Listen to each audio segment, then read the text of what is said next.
Welcome to this explainer. Okay, today we are looking at an absolutely massive paradigm shift. Think about it. For 80 some years now, computational understanding and storage have been totally bottlenecked by the very design that created the computational paradigm in the first place. But guess what? That old rulebook is officially about to be thrown out the window. Now, you might be wondering, what if 80 years of computing assumptions were just completely wrong? Well, they kind of were. We've been limited by these incorrect sociological assumptions about how computers simply must be designed. But that entire calcified paradigm is actually exiting the stage right now, making way for a younger, way more flexible, brand new paradigm. Okay, let's dive into this comparison to really see what's happening.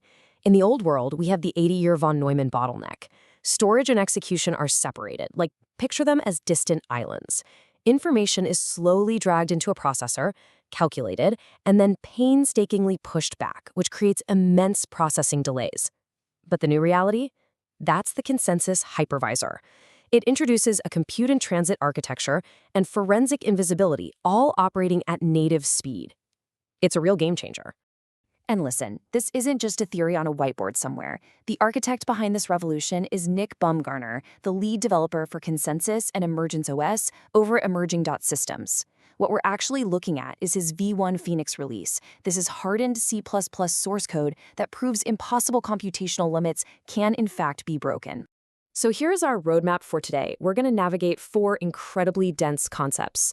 1, the sovereign thesis, 2, holographic projection, 3, recursive phase folding, and 4, breaking information theory. Let's jump right in.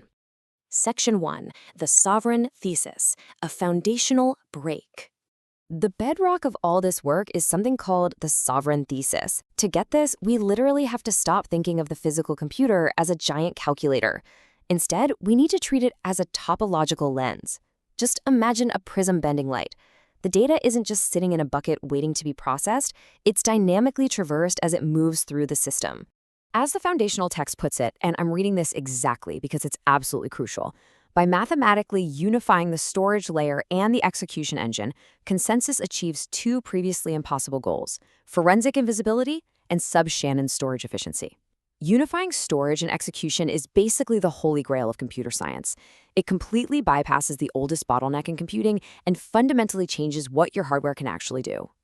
Moving on to Section 2, holographic projection, topological lenses. So instead of storing data bit by tedious bit, this new system relies on a small, deterministic hash-type seed expansion algorithm. And this tiny seed unspools into what is visually equivalent to a massive holographic projection of the actual informational structure. It produces a mathematical state of agreement between different state-persisted nodes within the computer. Simply put, it's pure compute in transit via topological path traversal. Let's ground this right back in reality. If you peek at Baumgartner's actual C++ topology header file, you can clearly see the simple origins of all this. You've got 1,024 lenses and a tiny seed structure holding a high and low 64-bit integer. From just that incredibly lightweight, simple origin, these massive holographic structures are generated. It's wild. Right. On to Section 3, recursive phase folding, sub-Shannon compression. Now, the mechanism responsible for the mind-bending storage metrics we're looking at is called recursive phase folding. Specifically, it uses the evaporate layer logic flow. Let's walk through it. Step 1, it probes 2,048 noise candidates per byte. Step 2, it recursively feeds those residues back through the manifold. And step 3, it achieves sub-Shannon compression. It literally phases the data all the way down to its most fundamental mathematical essence. And to prove we aren't just making this up, here's the hardened proof straight from the context-driven engine header file. The sub-Shannon engine class is right there, executing the CRC disambiguated search. This impossible recursive data compression isn't just some pie-in-the-sky white paper concept. It is already written, compiling, and fully running in hardened code today. Which leads us to this massive result: a greater than 1,000 to 1 compression ratio. No way, right? I mean, that is literally like successfully packing an entire commercial airplane into a tiny carry-on suitcase.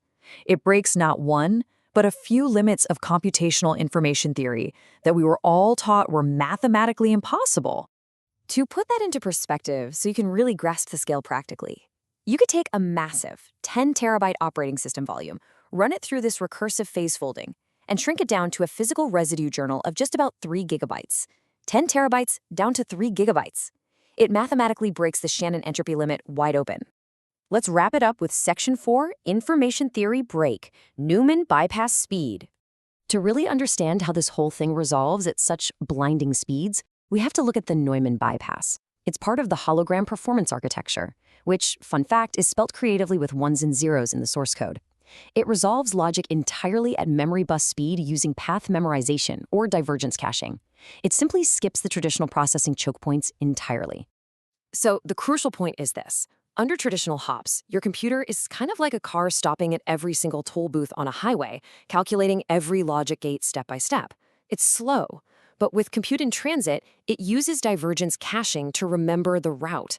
It skips 7 out of 8 topological hops.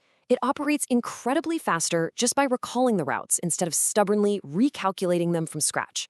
And the benchmark tests from the main code execution prove exactly what this looks like in practice. Notice the massive latency bar of traditional logic processing, and then compare it to the tiny footprint of the Neumann bypass, operating directly at memory bus speed. The code flat out proves this architecture operates at hardware speeds we haven't seen before. Well, let's summarize these monumental takeaways. Number 1, the 80-year-old von Neumann bottleneck is completely obsolete. Number 2, sub-Shannon storage is real and it enables a 1,000-to-1 compression ratio. And number 3, computation is no longer static. It is officially compute in transit via holographic projection. Nick Baumgartner and the Emergence OS team at emerging.systems have systematically dismantled the old paradigm, which leaves us with this final thrilling thought. If the deeply assumed baseline limits of information theory can be entirely shattered just by treating a computer as a topological lens, what impossible computing reality are we going to uncover next? Thank you so much for joining me on this explainer today. I really hope this completely changed how you view the machines sitting right in front of you.